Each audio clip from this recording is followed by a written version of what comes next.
Baik, Assalamualaikum. Saya Virus Naraja Putriamran dengan NIM E1E1240034 akan melanjutkan mengenai proses Red Hat Class saya. Di sini kita masuk di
ini masih loading ya dia startingnya. Jadi belum bisa buka kontrol, jadi kita tunggu dulu.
Baik, di sini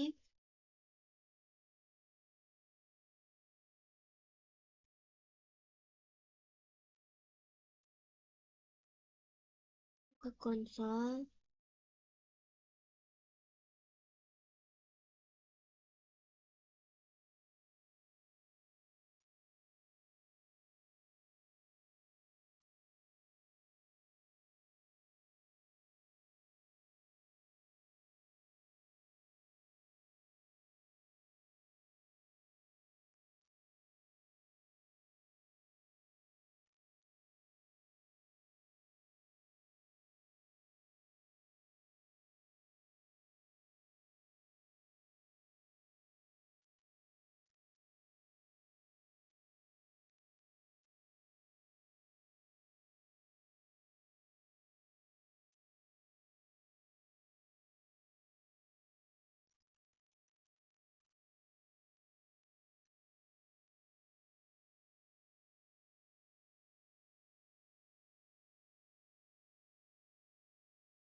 Habis ini,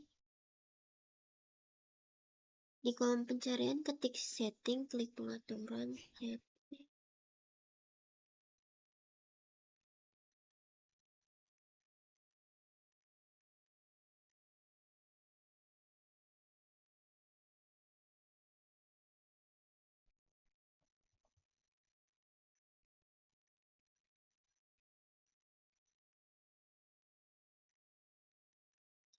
nah di pengaturan kita klik cari setting, lalu tekan enter.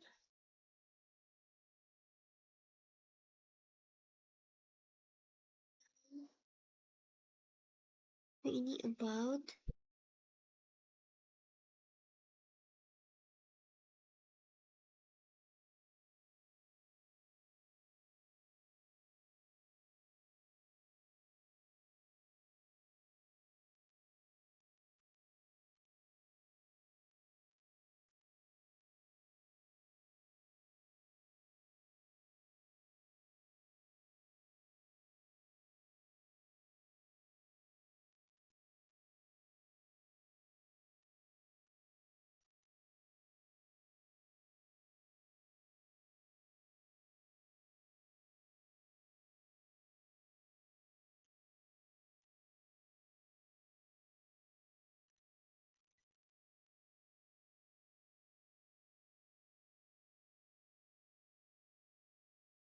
Di panel tentang periksa kolom nama kos.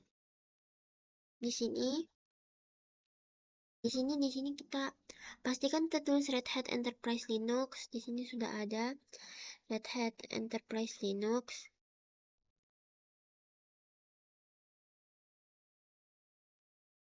Terus panel tentang juga menampilkan versi GNOME, ada versi GNOME. Lalu ada penyimpanan juga. Penyimpanan dan RAM.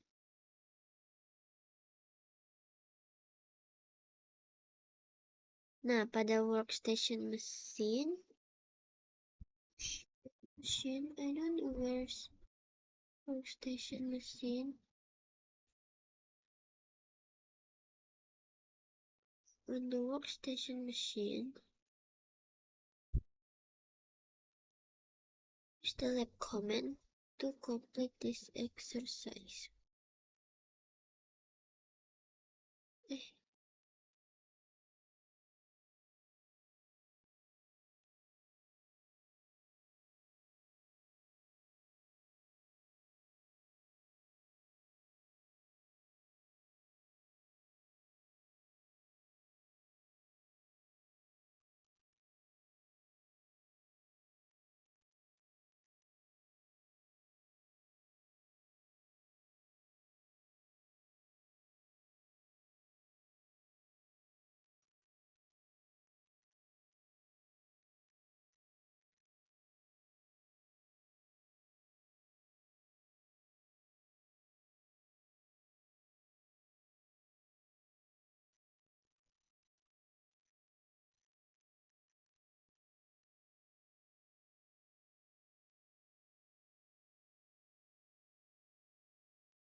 Dan di sini masuk ke kuis, tapi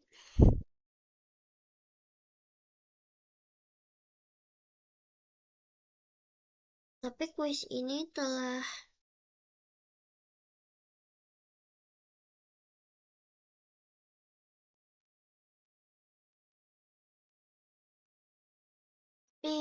telah saya kerjakan.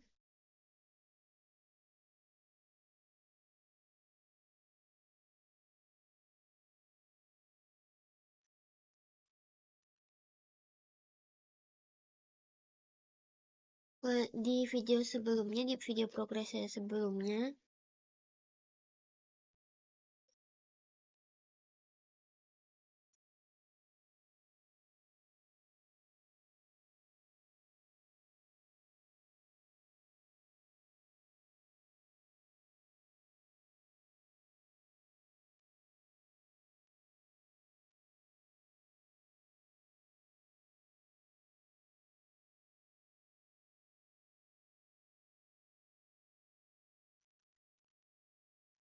baik, telah selesai. Saya akhiri dengan wabillahi taufiq walhidayah. Wassalamualaikum warahmatullahi wabarakatuh. Baik, ternyata saya ada melewatkan sesuatu.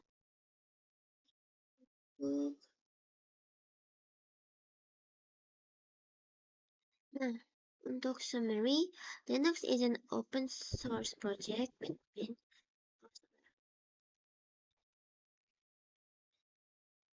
Linux adalah proyek sumber terbuka yang berarti kode sumbernya tersedia untuk dipelajari, dimodifikasi, dan dibagikan.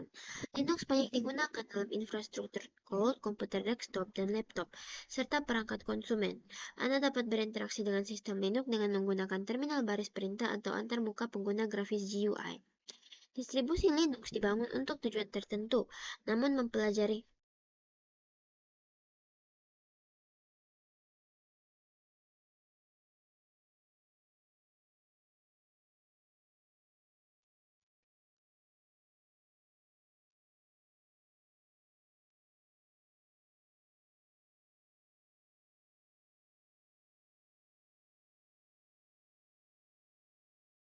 Distribusi Linux dibangun untuk tujuan tertentu, namun mempelajari satu distribusi dapat membantu Anda merasa lebih nyaman menggunakan distribusi apapun. Nah, Red Hat Enterprise Linux adalah sistem operasi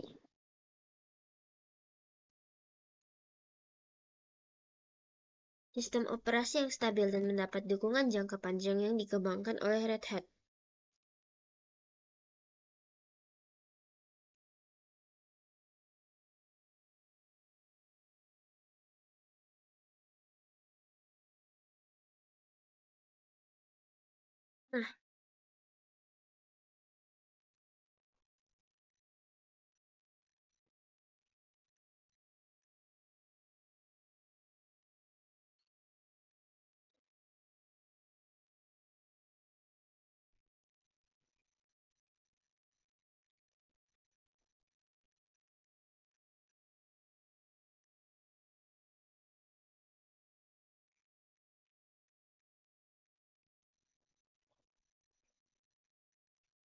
Nah, sistem operasi Linux dirancang untuk mendukung banyak pengguna secara bersamaan. Setiap orang menggunakan komputer dapat memiliki akun pribadi di sistem tersebut. Setelah masuk, Anda dapat membuat dan menyimpan data direktori beranda Anda sendiri yang terpisah dari pengguna lain.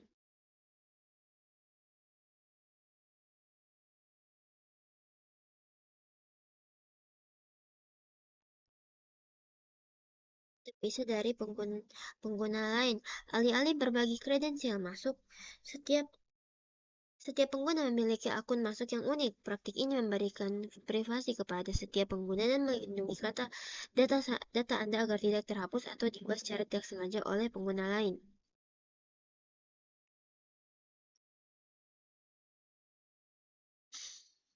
Prinsip ini juga berlaku untuk data dan konfigurasi sistem. Anda memiliki kendali penuh atas lingkungan login Anda sendiri, tetapi kecuali Anda adalah administrator, Anda tidak dapat melakukan perubahan sistem. Linux adalah sistem operasi multi-pengguna yang tangguh karena memisahkan peran pengguna dari peran administrator dan mengotak-kotakan pengguna satu sama lain. Nah, akun administratif. Pengguna root adalah akun awal pada sistem Linux. Pengguna ini juga dikenal sebagai pengguna super atau administrator. Pengguna ini root tidak ditujukan untuk penggunaan reguler karena tidak memiliki batasan dalam memodifikasi atau bahkan menghapus konfigurasi sistem yang penting. Nah, karena alasan ini, banyak distribusi tidak menetapkan kata sandi untuk root pengguna ini sehingga akun terkunci. Selama instalasi sistem Linux, akun pengguna biasa dibuat untuk setiap pengguna baru. Akun pengguna biasa ini juga disebut tidak memiliki hak istimewa atau standar akun karena tingkat akses mereka terbatas. Akun tidak memiliki hak istimewa ini diizinkan untuk mengubah pengaturan pribadi, tetapi modifikasi di seluruh sistem dibatasi. Namun, pengguna standar dapat diberikan akses ke alat peningkatan hak istimewa untuk memungkinkan mereka melakukan perubahan tertentu yang biasanya hanya root dapat dilakukan oleh pengguna. Nah, untuk masuk ke sistem Linux, selama bertahun-tahun Linux telah mengembangkan berbagai lingkungan untuk berinteraksi dengan sistem. Akibatnya ada juga berbagai metode untuk masuk, misalnya workstation pribadi menggunakan lingkungan grafis, tetapi komputer cloud mungkin hanya menggunakan antarmuka teks. Nah, untuk mempelajari bagaimana cara untuk masuk ke Linux sangat bermanfaat karena sistem Linux banyak tersedia dalam komputasi modern dan menggunakan berbagai lingkungan untuk berinteraksi dengan sistem tersebut. Nah, konsol Linux. Sebuah konsol adalah perangkat tampilan tempat sistem Linux mencetak pesan dan pengguna dapat menggunakan teks. Konsol adalah lingkungan default jika sistem tidak memiliki lingkungan grafik yang terpasang. Nah, setelah sistem selesai melakukan booting, konsol menyediakan antarmuka teks yang meminta nama pengguna dan kata sandi. Interaksi dengan konsol terbatas karena konsol membutuhkan perangkat tampilan, tetapi Anda tidak dapat menjalankan aplikasi grafis. Anda hanya dapat berinteraksi dengan konsol dengan memberikan input teks seperti ini. Nah, em, penggunaan konsol mungkin juga memerlukan perangkat lunak dan konfigurasi tambahan saat bekerja dengan sistem jarak jauh. Misalnya lingkungan laboratorium kelas untuk kursus ini menggunakan mesin virtual FM yang Anda akses melalui komputasi jaringan virtual. Koneksi. VNC adalah perangkat lunak berbagi layar yang digunakan untuk mengontrol sistem dari jarak jauh. Koneksi VNC ke ruang kelas memungkinkan Anda mengakses konsol Linux. Nah, saat menggunakan VNC, terdapat sedikit penundaan pada pengetikan dan pergerakan mouse karena Anda tidak berinteraksi secara fisik dengan sistem operasi. Perilaku ini adalah salah satu alasan mengapa banyak administrator sistem yang lebih memilih untuk masuk ke komputer Linux menggunakan antarmuka teks saja yang minimal. Saat bekerja dengan sistem jarak jauh, menggunakan antarmuka teks saja lebih cepat karena lebih sedikit data yang dikirim bolak-balik. Nah, lingkungan desktop grafik GNOME. Linux juga menawarkan antarmuka grafis untuk berinteraksi dengan sistem. Linux menggunakan GNOME untuk menyediakan lingkungan grafis bagi pemula. GNOME adalah lingkungan desktop sumber terbuka yang dirancang untuk Linux dan sistem operasi mirip Unix lainnya. Kita mengikuti konvensi yang sama dengan sistem operasi lain yang menggunakan sistem jendela. Setelah komputer Linux yang memiliki lingkungan desktop grafis terpasang melakukan booting, komputer akan menampilkan layar login. Ini adalah pengolah tampilan GNOME, sebuah layanan sistem yang menangani login dan autentikasi pengguna.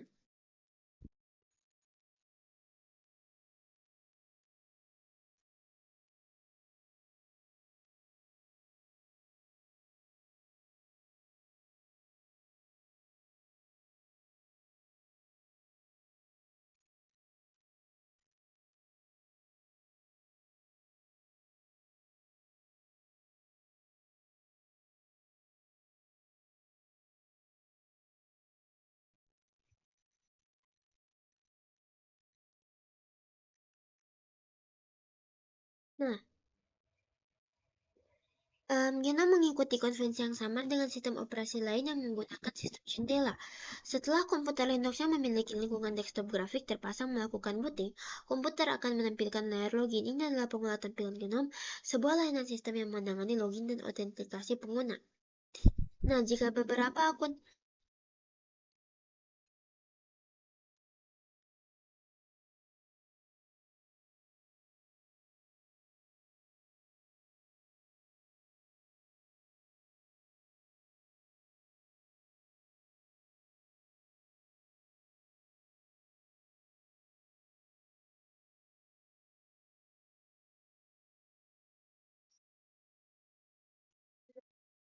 em,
Nah, di sini setelah kita masuk, kita akan berhadapkan dengan sesi desktop, yaitu ini. Terus, berbeda dengan lingkungan desktop lainnya.